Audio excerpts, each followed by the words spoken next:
foremost, Mar and Alex, I want to make sure y'all see my state license here through the state of Texas. Feel free to take a picture of that. I have nothing to hide from you here. I think it's super important you always see someone's license that you're talking to about insurance, because there's a lot of people out here talking to you that shouldn't be talking to you. But if you flip that over there, Marcel, it's going to show you all the different companies that I'm partnered with. There's actually some that aren't listed on there yet, as we're continuously adding them on. But do you recognize any of those by chance at all? Yeah. Which ones do you recognize, Alex? Transamerica. Transamerica, man. That's what a lot of people. Transamerica, Mutual Omaha. If you've not heard of them, you've probably been hiding underneath a rock. But most people can recognize those. Any other ones? No. And I always do that to see how much more knowledge that they have on insurance. If they don't recognize any of those logos, they don't know shit about insurance. Because Mutual Omaha and Transamerica have been around forever. So I use this at a level of gauging how much they know. Some people are like, yeah, American National, blah, blah, blah. Okay, they know a little bit more about insurance, so I can kind of determine the level of conversation that I have, how much more educating I should provide versus not. But it's a good way to kind of sniff out if they're knowledgeable. Yeah, that's... You know what I mean? So I don't have some long fancy dancy thing here for you guys. I just need to fill out this client care sheet. And what this is really going to entail is just a little bit about your health, a little bit about your finances. And what this is going to allow me to do for you guys is ultimately figure out what the best option is going to be for you. Because as you've seen, I work with a bunch of different companies and everyone's different across the board. So your situation is unique to your own, right? So once we complete this sheet, I'm gonna pull out my iPad here and we'll start shopping around and looking what's out there available to you based off of your current situation, okay?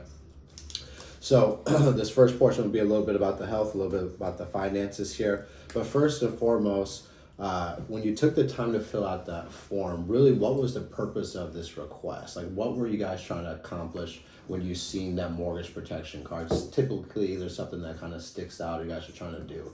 Just help me understand what it was for you guys. I was just looking for some information. Some information? Yeah. Gotcha. Have you guys ever actually looked into mortgage protection before? No. Okay, awesome. Is this your guys' first home? Yeah. Congratulations. It's nice to say that you're a homeowner, right? Because a lot of times people never get the opportunity to own a home, so don't take that lightly. I wish I was in a house. I live in an apartment. Okay, so you want some information. That's great, because I think it's super important you guys understand how this works, because a lot of times people have a misconception, more or less, that this is like life insurance, but it's life insurance but more.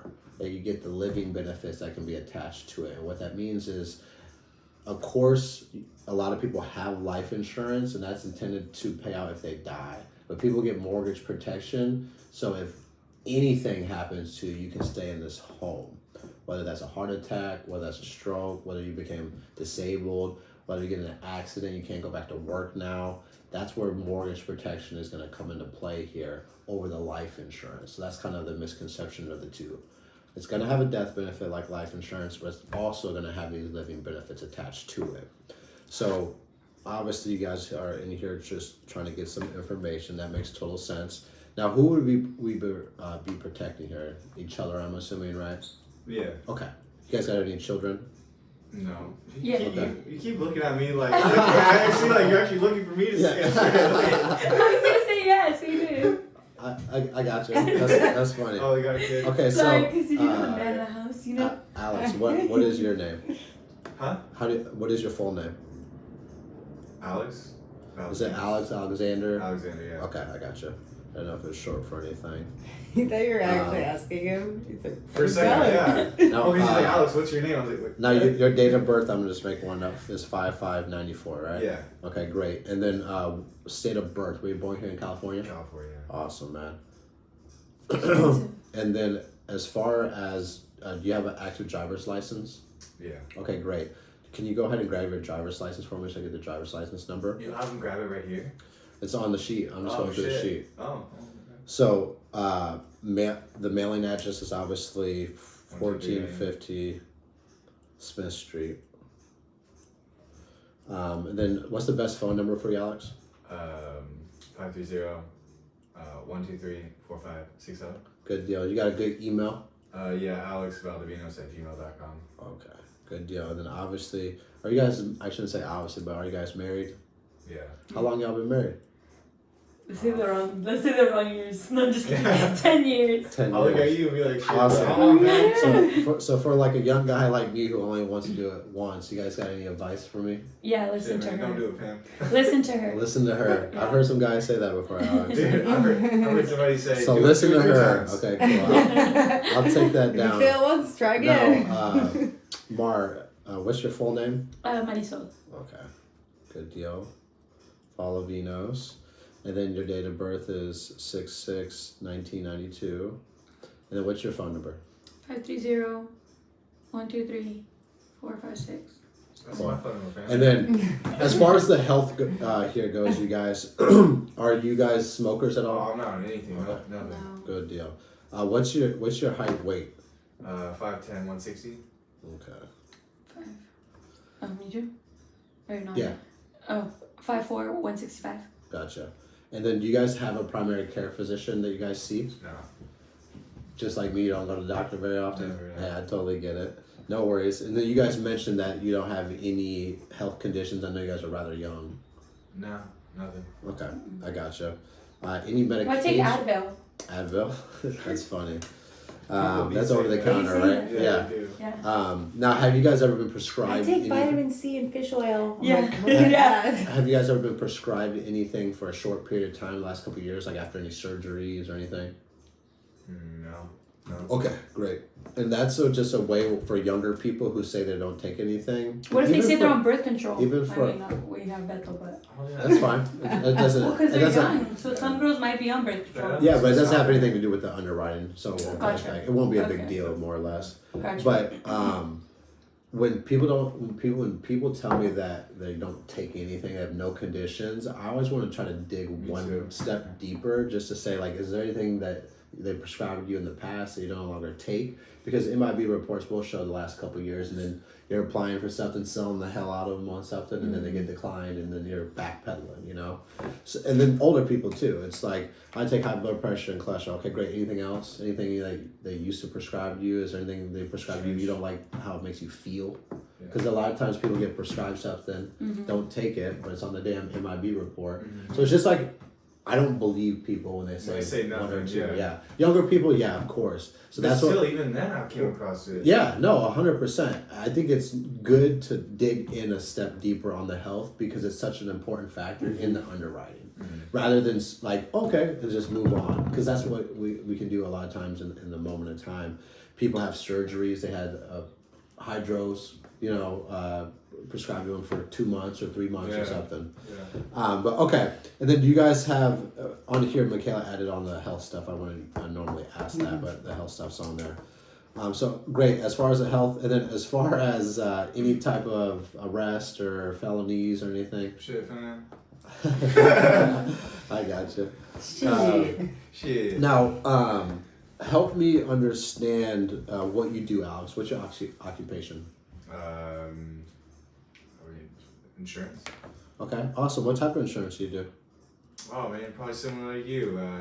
Mortgage and final expense. Okay, awesome, great. And then with that monthly income after taxes, what do you typically take home on a monthly basis? Like 5. Okay, awesome. And then what about you, Mar? What do you do? I'm a stay-at-home mom. Stay-at-home mom. And that's a Nice. very Take care of this important. guy. That's a very important full-time job. You Yeah. know, I feel like stay-at-home moms don't get enough credit. I'm always trying thank to you. throw a compliment. Trying to be a normal Dude, person. that's one thing I don't like. I'm a real person. You know what I mean? Like I can have a casual conversation with you while we're doing this at the same time. That's where I build my rapport. It's just casual comments. You know what I mean? When I ask them married, for a young guy like me, if they say they've been married for like 2-3 years, I'm not gonna ask them for marriage advice. 5 years or more, I'll probably ask them, hey, like for a young guy like me who only wants to do it once, is there any type of advice? And then you're asking them for advice when you're giving them advice. So then they feel like, okay, now we're exchanging advice. Like it almost kind of builds a more trust level because you ask them a question more or less, and it makes them start. Sometimes the older people, bro, they'll elaborate, go back and forth. You know what I mean? And I've actually heard some really good advice, to be honest with you, from people. You know, never go to bed mad at each other, again, all types of just random shit. But okay, so no current income. Okay, I got you. So household income between the two of you is about 5,000. Does that sound about right? Mm-hmm. Okay, great. And then on the mortgage balance here, it says it's 350,000. Does that sound about right? Oh yeah, it's probably a little less now, like 320, 330. About 330. Okay, I got you. Every time. So let's call it 320. Okay, great. Then you guys know how much your home's worth at all by chance? Or what it would be on the market right now? People down the street still live for 400. For 400? Okay, awesome. Yeah, we could probably So- get some. So obviously, I mean, you guys are new in this home and you already got about 80,000 in equity. Congratulations. A lot of people don't even have that. So that's awesome. So about 80,000 in equity. And then as far as the bills go with electricity, the home insurance, everything to keep this household afloat, how much does that typically cost you guys from a ballpark? 3,000. About 3,000. Okay, so you're pulling in about 5,000. Bills are about 3,000. So is it safe to say, Alex, that you guys have about 2,000 in disposable income? Yeah. Okay, awesome. I know groceries probably eat a lot of that up, so I totally get it. But that's Oh my typically God, yeah, what you definitely. that's typically what you have to spend though each month. Yeah. Okay, that's awesome. You got a And, growing boy out here. If you Big guys boy. don't mind me asking, do you guys typically save much a month with out of that 2,000? Or are you guys not really savers or? No, not saving none of it. No, okay. Hey, I totally understand. And this is important to me because another way to go about it without the way I asked it is, okay, in relevance to your mortgage payment at 3,000, how many months worth of savings would you say you have in your savings? It's a good one. About 3. 5. Now I can do 2,000 or 3,000 times 5. They got 15 grand in their savings. Probably about 2 months. Well, You even kind if of it's paint the your- picture of like, bruh, your savings, you got a month of worth of your expenses, you have 3 months worth of your expenses, you're painting the picture that you need fucking insurance because your savings isn't going to pay your bills. You're going to drain your savings. You know what I mean? And so with the older people, that's where I would use that approach. So it's not Yeah. aggressive, right? In relevance to your mortgage payment, at 3,000, how many months worth of savings would you say that you guys have? And they're like, 0, Yeah. 4, 6. You know, and it's a way less aggressive a way of saying how much you have in your savings. Well, what do you need to know that for? That is really nice. So it was like I was learning ways to extract information and relevance and not trying to trigger people. You know what I mean? And so I was able to ask you that because you're a younger person. You know what I mean? It's like easier. Like, and the thing is too, no matter what they have, 1,000, 5,000, 10. Hey man, that's more than most people. You know, no one's saving money nowadays. Another pat on the back. I'm trying to pat them on the back while I'm going through because they're having their guard up a lot of the times, right? So I don't want to tell you everything because maybe they're ashamed that they only make 3 grand a month, or they're ashamed that they have 3,000 in their savings. And so the more you can pat them on the back, the more they'll try to feed you information because you're complimenting them rather than judging them. Because they think you're going to judge them for the answers that Sharing, they I feel like, provide. with them, like sharing them about yourself. Like, Yeah. It's It's just breaking down, like, the thing I always knew when I came in a home is they were like this, listening to me, and I wanted to slowly get them to talk. And the more that went down, the more their guard's down, the more opportunity I have to sell them insurance. Is how I kind of, like, interpreted it, right? I mean, they're buying you, fam. Yeah, exactly. And I'm selling myself at the same time of being a cool dude, and I'm not a salesman in the house. Like, I'm a normal guy that can have a conversation with you, and I'm not better than you. I'm, if not the same as you, if not you're better than me, type of deal, you know? So that savings thing is important because now you have ammunition, bro. While you're trying to go through this, you're trying to collect bullets to fire back at any of their objections. So when you tell me that, you need to think about it later on. Well, with all due respect, Alex, if for something happened to you and you don't die, but let's say you get hurt, let's say you get sick, let's say that you get in a car accident, and now that 5,000 isn't coming in guaranteed, and maybe you're on short-term disability that could be 50%, sometimes as low as 40%. So what does life look like when that's $2,500 a month and your bills are $3,000? So it's pretty obvious here why I'm here, because we need to make sure that if something happens to you, Alex, that Maricel is going to stay in this home, right? I gotcha. That makes total sense. So do you have any current life insurance? I did a soft close right there. Yeah. It's like zipping that motherfucker down, you know what I mean, through the way.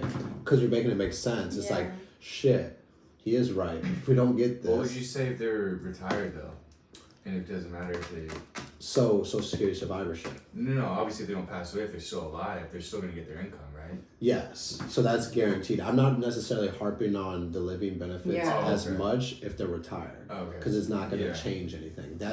And traditionally, So they're 65 plus. Usually if they're on their Social protection, Security, yeah. you know what I mean? Mm-hmm. So they're gearing up towards retirement. So it's more of the death benefit more than anything. Of course, I'm still harping on a heart attack if you have that, because then you can get the living benefits with the critical illness rider. It's a lot tougher out here for you guys because you don't get to sling all 3 living benefits no matter what. You know, you have to be carrier specific. Only the IUL builder. Yeah, you have to be carrier specific. It's not like Yeah. all carriers offer it, which No. is challenging. Because you're basically selling chronic and terminal, which is not bad, but the likelihood of someone becoming chronically ill or terminally ill is a lot less likely, probably combined, than someone having a heart attack, stroke, or cancer. Mm-hmm. You know what I mean? That is real shit. In this room, one of us is probably going to have one of those happen to us, just statistically proven. You know, 1 out of 4 men have cancer. That's One out on of you, 4 fam. No, 1 out of... No, this is what Rob Richmond was a fucking gangster at this. Dude, that and we guy's may have so to good. cut that out. But he would say statistics like that. If it's a dude in the male, you know, statistically proven here, John, 1 out of 4 males is going to get cancer. So flip a coin. Maybe we survive that. Flip another coin. One of us got it. Me or you. So 1 out of 4 times. And it's like, when you put it in relevance to that, like you're painting the picture of like, damn, I could get cancer. 1 out of 4 men have statistically getting cancer, whether it's prostate, whatever, liver, doesn't matter. So you use statistics to tell, and then you tell stories to sell. You know what I mean? So you pull out stuff like that. But I wanted to share that with you guys because he would flip a coin, John, flip another coin, one of us got cancer. So now that living benefit aspect, right? But if how I would do the income, right, before we get to the numbers and stuff, for, let's say you guys are seniors on Social Security. So right now, Alex, what do you pull in on a monthly basis, just with your Social Security? 5,000. About 5,000. That's awesome, man. You worked hard. Yeah. People ain't People ain't making a lot of money like that on Social Security, so give the dude a pat on the back. You know what I mean? You're getting 2,000 or less traditionally on Social. Wow, you must have worked hard. You pay Social Security to get that back. You know what I mean? Because you put in a lot of hours or you had a good job. What about you, Marcel? What do you pull in through your Social Security? Do you get $850. $850? Okay, awesome. And then do you guys know? Actually, I jumped ahead of myself. So about 5,850 is the household income. Great. Now, do you guys know how Social Security survivorship works? No.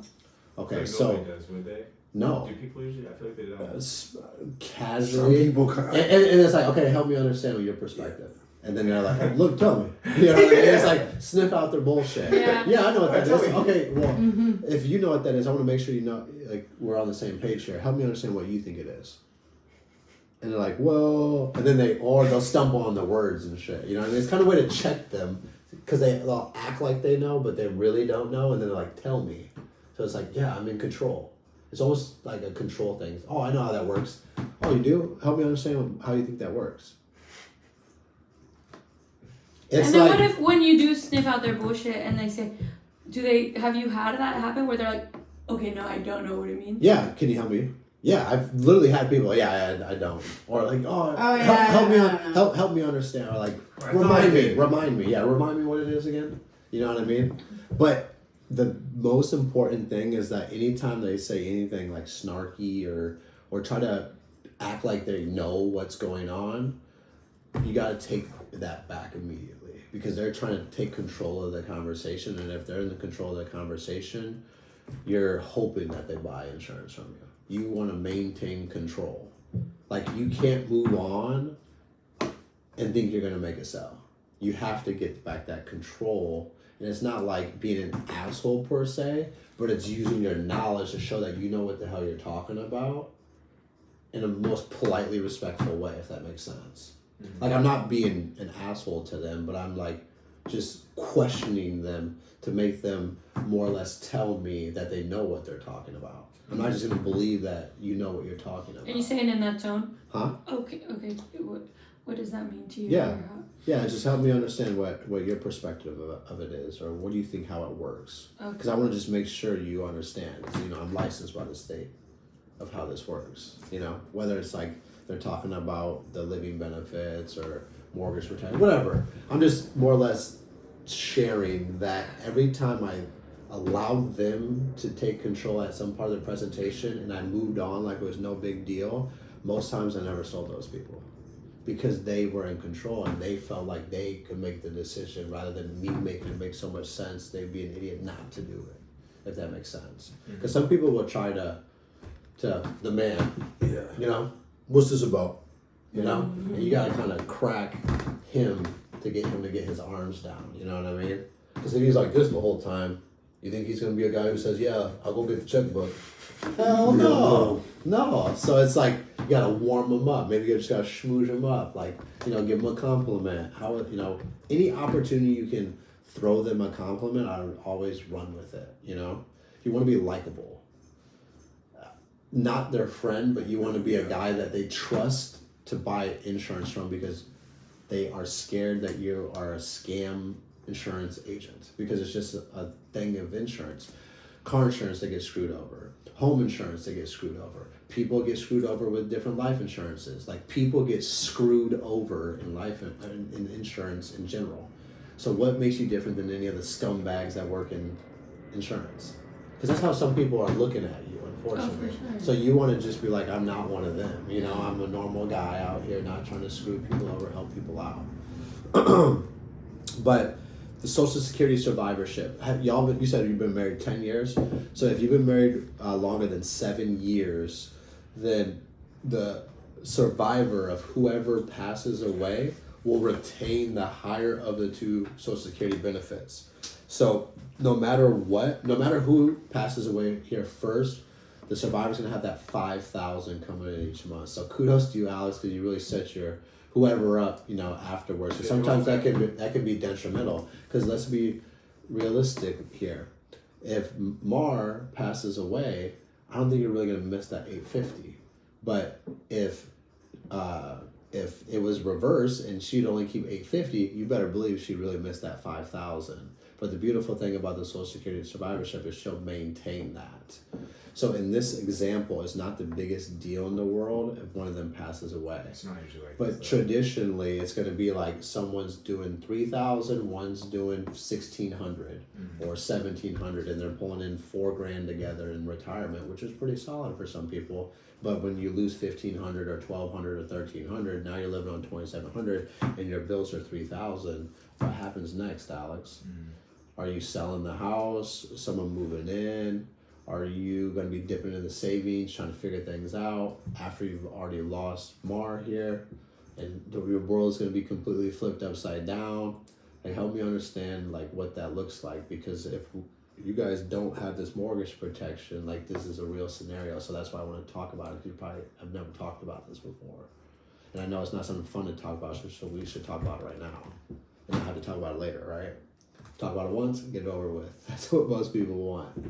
And you're being honest with them, this is an uncomfortable conversation. I am uncomfortable asking you this, but let's talk it out so we never have to talk about it again. And you guys have a game plan of what happens. I like that. You see what I'm saying? But right in this income section is a great opportunity to paint the picture of the financial loss that they're going to experience, because they don't put that in perspective. If he dies, I'll be good, but what do you mean, what's good? have you thought about it? Because they probably haven't thought about it. They start to think about it, and then they don't even really want to think about it because they're like, whatever, I could never imagine myself without Alex. I could never imagine myself without Marisol. So you have to be the one to paint the picture of the financial loss. Because if you can win that section right there, whatever you have to sell, they're going to buy. Because they see how big the need is. If I don't get this, how am I going to stay in this home? And then another key thing that I think a lot of people miss is you ask that question, and, oh, they'll be good. And you're like, okay, like, what do you mean? A great way to just combat that is like, they'll be good. Okay, I got you. So I meet with a lot of people here, Alex. Everyone's good's a little bit different. Help me understand what good would be. Like, help me understand what would happen here. Because it's a surface level question, or it would be bad. Well, Alex, I meet with a lot of people. Everyone's situation is different. What does bad really look like? Are we talking about like moving out of the home the next month? Are we talking about selling the house as quick as we can? Like, help me understand what bad means or not good means. Because then that's like the knife. It's like, it'd be bad. But it'd be real bad. Because it is. But no one will challenge them enough to make them think about it. Who is talking to our parents right now asking, hey, like, what happens if dad dies? No, they've never had that conversation before. Or maybe they have and they were responsible and got life insurance before. But most people never have this conversation. Bro, I tried having this conversation with my mom the other day, and she was fucking like, "You give me a fucking headache." She like went to her room. She stopped. That's what I'm saying. Like, It people will fray away from this, and then that's what I think too. When you sit down with people and ask them like, if can you be 100% honest with me, and like kind of get an agreement of being just open with each other, because you're gonna have to say some things that may offend them, but it's like, can we agree on something here that no matter what, if it's good and bad or indifferent, like we have to share and talk this out? Because you're kind of laying the table to dig in deeper, and I'm like, what the fuck, why are you asking me that, or why does that matter? Well, it matters because we need to come up with a game plan for Marisol, Alex, when they're like, kind of, what do you need to know that for? Mm-hmm. Hey, sir, I'm not trying to be invasive in your privacy here. I'm just trying to help you make sure your wife stays in this home if something happens to you. You think he's going to be pissed off by you saying that? I mean, he could be, but he would just be an asshole in front of his wife, which he doesn't want to be an asshole to his wife because he wants to show his wife that he cares. So the his and hers it's money. The individual is what typically... What if he's a dick? Huh? What if he is rude? They can be, to be honest with you. And typically I've seen them do this, shove them in the arm, or like I get up and walk out and they're arguing with each other and shit. Like, whatever. Eric told me a crazy story one time when he was at home. Are we still recording? Yeah. I mean for the I was going back to the senior approach more or less, but I want to show you guys ultimately how I turn it around and like pull out the iPad. So I'm like, okay, I would get through the income. Then do you guys have anything? Do you guys have traditional life insurance? No. No? Okay. And then do you have anything that would act as life insurance if you pass away, like old 401k, IRA, stock bond? Yeah, we have 401ks. 401ks, okay.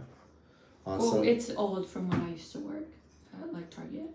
Okay, awesome. Is there anything of like significance in there? Is it kind of smaller one? Anything of significance? Is it a significant 401k? It's not like how much you have in your 401k. Like, is this typically they're like 8,000. It's so it's good size, or it's kind of small. It's a smaller one, and it's like you got the answer you wanted out of them without asking them how much, and then you guys have any type of retirement plans or assets or anything kind of set up? You got the 401k, of course. Yeah.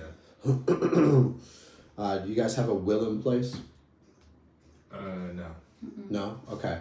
So I'm going to give you guys this website, doyourownwill.com. No joke, y'all. I used to have business cards that had doyourownwill.com on them. It was a way I want to give my business card right when I sat down, because I only want to give them to people that were serious. So if I made it to this point in the conversation, I was like, actually, I have something for you. I grabbed my business card. On the back of my business card here, there's this website, doyourownwill.com. Even though they probably will never get on that damn website, I provided value that they didn't ask for. And advice and free advice that they didn't even ask for. Once again, how much value can I provide to you? And is it valuable to work with me? Right? I quit doing it because I didn't do as much final expense. I did mortgage protection. But it was still on the sheet. I think it's on the old sheet, you know? And so doyourownwill.com is a free online service. You can get on there, type up a will. And then how I position it with final expense people. Now, do you bank with a bank or a credit union? I'm Direct Express card. Oh, I was just going to say, like, you could take it down to your bank or credit union and get it notarized. Oh, I got a bank. Oh, take it on down to your bank and get it notarized. Now I just found out that they had a bank. Without asking them if they had a Direct Express bank or, you know, I asked it indirectly, so I knew if I was showing a Direct Express policy or Yeah, or even too with the do your own. so, bro, I figured out ways in that damn inventory sheet to ask more questions, more or less, indirectly, and get answers indirectly by asking other things to get the answers out that don't feel like they're offending people and they're like aggressive. But when I flip it over, so I'm like, okay, so you got about 350,000 in as your loan, right? And then you said it was worth about 400,000. Actually, you said it was 320. So 80,000 in equity, which is awesome considering you guys just moved in here. And then you said your mortgage payment was about 3,000 a month. That's for the next 30 years. So I'm writing this every time, and I'm gonna show them numbers on here, right? Eventually. So, huh? What we did after. I don't think we're too concerned about Oh, that. gotcha. The 3,000 was like the power, gas, the whole Right, nine bills. yards. Okay, Yeah. gotcha. So that's to keep the household afloat. How much Yeah. does it cost? That's what I always say. How much would it keep the household afloat? You gotta pay the electricity, you gotta pay the Gotcha. gas. That's probably an extra 200, 300. Ballpark is a great way to get numbers out of people Yeah. too. It's a great way, and because Well, it's you got like so less. numbers too. Yeah, throw them out like Ballpark, 4,000. 25, Yeah, 3, 4, 5. because the thing they'll do is they'll correct you, right? If someone throws something at you that's incorrect, what you're gonna do? You're gonna correct them. Traditionally, it's just like habit for us. But the thing that people have a misconception of here, Mara and Alex, is that they need a mortgage protection policy for this full 320,000. And a reason I say that is because with these mortgage protection plans, they're going to come with a time frame, 20 years, 25 years, 30 years. And the benefit amount is going to stay the same for that whole entire time. So yeah, we could look at 320,000, which we can if you guys want to. We totally can. But what most people do in your situation is they're going to get the hybrid protection plan. And what I mean by that is if you guys were to realistically die in the next 6 months or a year, 2 years, what would you say is the leading cause of your death, Mar? An accident. That's what I was thinking. And so most people at your guys' age, they'll get the hybrid protection program. And what that means is we're going to cover a portion of the home with a death benefit and living benefits, and we're going to cover a portion of the home through an accident. So God forbid tomorrow you're out there driving, a 16-year-old's texting and driving takes you out, the whole home's paid off. But God forbid you come down and get sick 6 months from now, we still have a lump sum of the living benefits that we'll be able to use towards the home. But what we're really planning for is the future, right? I think both you guys would agree you don't think you're going to die in the near future. Something freak weird would have to happen, right? So you're like, take it away, you're not going to die. You know, you're not going to die in the near future. And so what I just did is I talked you out of getting a $320,000 policy. You say that Huh? to them? No, I'm telling you Oh, guys that. okay. But You said my, in my, tone still. So yeah, like, no, my whole point though, Shit. and the reason like, see what I did there? the reason why I do this is because I didn't have carriers that had the rates that we had a lot of times now, and so I wasn't trying to show them maxed out 300,000 of the old company we used to write all the time, because that was the most I could offer at that time was 300,000, and I'm talking to a person who has a 320,000 or 400,000, so it's like rather than why only 300,000? I'm dealing with that when I'm quoting it. It's like I'm taking it away and not even making it that big of a deal, more or less. And so, how I would write it and explain it is I would draw this arrow. So before I get the different numbers that our options are, like I was saying, we're planning for the future here. So each month you guys make this payment, it's going to continue to go down. And I'm doing this right now specifically because I don't know if they're learning through my words or if they're going to learn visually. Because we don't know how people learn. Some people can learn just hearing it, but some people are like, oh, yeah, when you can visually see it. And so I never knew what type of person I was dealing with, so I would want to tell them and show them.